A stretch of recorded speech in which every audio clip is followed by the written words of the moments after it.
नमस्कार fellow Indians. स्वागत है आप सबका फिर से मेरे चैनल धाकड़ हिंदुस्तानी में। मैंने ये देखा है कि सच्चाई का और प्रसन्नता का एक अटूट रिश्ता है। इसलिए आइए देश के बारे में करते हैं सच्ची सच्ची बातें। तो अब तक मैंने आपसे बात की थी श्रीमती इंदिरा गांधी के कार्यकाल की। इंदिरा जी देश की सीमाओं की रक्षा करने में बहुत सक्षम थी, बहुत बहादुर, बहुत हिम्मत वाली। फिर चाहे उसके लिए उन्हें देश में भी कितने भी विरोधों के बाद अपना कार्यक्रम चलाना पड़े तो उन्होंने चलाया। लेकिन इंदिरा जी की सोच आर्थिक मामलों में एक समाजवादी सोच थी। वो गरीबों के उत्थान और उनके बेहतर जीवन के लिए काम करने में ज़्यादा रुचि रखती थी।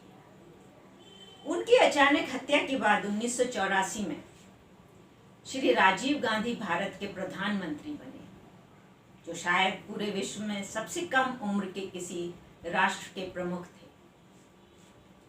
राजीव गांधी अपनी मां की इस बात से तो पूरी तरह से सहमत थे कि देश की रक्षा के साथ कोई भी समझौता नहीं होगा, परंतु आर्थिक मामलों में या विकास के मामलों में उनकी राय थोड़ी भिन्न थी। वो देश के चारों ओर का विकास चाहते थे और इसलिए उन्होंने विज्ञान और तकनीकी को बहुत महत्व दिया। राजीव गांधी ने दूर संचार का एक बड़ा नेटवर्क खड़ा किया। MTNL जैसी कंपनियां उन्होंने ही बनाई थी। इसके अलावा उन्होंने रक्षा में हवाई यात्रा से जुड़ी कंपनियों में और कंप्यूटर से जुड़ी हुई कंपनियों को इंपोर्ट ड्यूटी और टैक्स में बहुत ज़्यादा राहत दी, जिससे वो विदेशों से अच्छे किस्म के उपकरण ला सकें और अपना आधुनिकीकरण और विस्तार कर सके। ये राजीव गांधी ही थे जिन्होंने सॉफ्टवेयर और IT से जुड़ी हुई कंपनियों को उद्योग का दर्जा दिया, और ये एक कदम से इन कंपनियों ने सारी विश्व में अपनी धाक जमाई। भारत IT के विशेषज्ञ देने वाला पूरी दुनिया में एक महत्वपूर्ण देश बना। हमारे अपने देश में इन्फोसिस, TCS, टेक महिंद्रा, SCL टेक, विप्रो जैसी बड़ी बड़ी कंपनियां आई और आ रही हैं। राजीव गांधी एक बहुत सीधे साधे व्यक्ति थे। वो इंडियन एयरलाइंस में पायलट की नौकरी करते थे। नौकरी करके वो अपने घर आकर के अपने परिवार के साथ वक्त बिताना पसंद करते थे।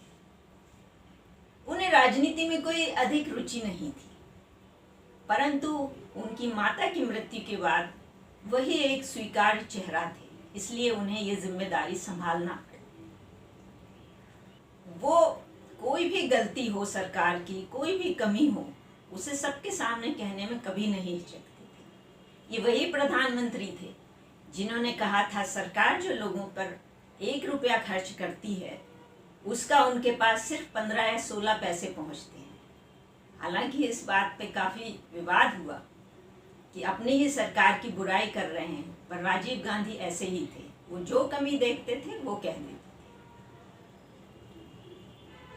राजीव गांधी ने एक देश की रक्षा के लिए और भारत की सेना को समृद्ध बनाने के लिए एक बहुत बड़ा रक्षा सौदा किया, और वो था स्वीडन की बोफोर्स कंपनी से $multi-million की बोफोर्स तोप खरीदना। ये हॉविट्जर तोप थी जो कि उस वक्त दुनिया में और आज भी सबसे घातक है और अचूक निशाना लगाती है। इस मामले में वो काफी बदनाम हुए कि इतना बड़ा सौदा किया है, जरूर कुछ रिश्वत ली होगी। हालांकि आज 35 साल हो गए, बार बार ये मुद्दा उठता है और इसके बारे में आज तक कोई नहीं बता पाया किसने रिश्वत ली, कहाँ गई, क्या हुआ, और सारी फाइलें धूल खा रही। भारत में एक भीड़ का न्याय चलता है। भीड़ में से कोई चिल्ला दे, अरे चोर चोर देखो पकड़ो उसे, तो लोग वहां किसी को भी पकड़ के धुन देते हैं, हर कोई हाथ साफ कर लेता है। ये नहीं देखते हैं कौन चिल्लाया, किस बात पे चिल्लाया, क्या हुआ भाई। जब कोई व्यक्ति पूछा अरे रुको भाई मार डालोगे क्या इसे, तब वो रुकते हैं, किसने चिल्लाया, तब पीछे मुड़ के देखते अरे वो वो आदमी यहाँ जा वहाँ जा, कहीं होता ही नहीं है, क्या बात हुई क्यों नहीं, और एक बेचारी की पिटाई हो जाती है। यही बोफोर्स करने से राजीव गांधी के साथ भी यही हुआ और वो 1989 का चुनाव हार गए। अब यहाँ ये बताना चाहूंगी कि कारगिल आपको याद होगा 1999 में, कारगिल में हमारा खुफिया तंत्र बिल्कुल फेल हो गया था और पाकिस्तानी फौज और पाकिस्तानी आतंकवादियों ने हमारी ऊंची चोटियों पे सारी बंकरों में कब्जा जमा लिया था और ये हम युद्ध हारने ही वाले थे।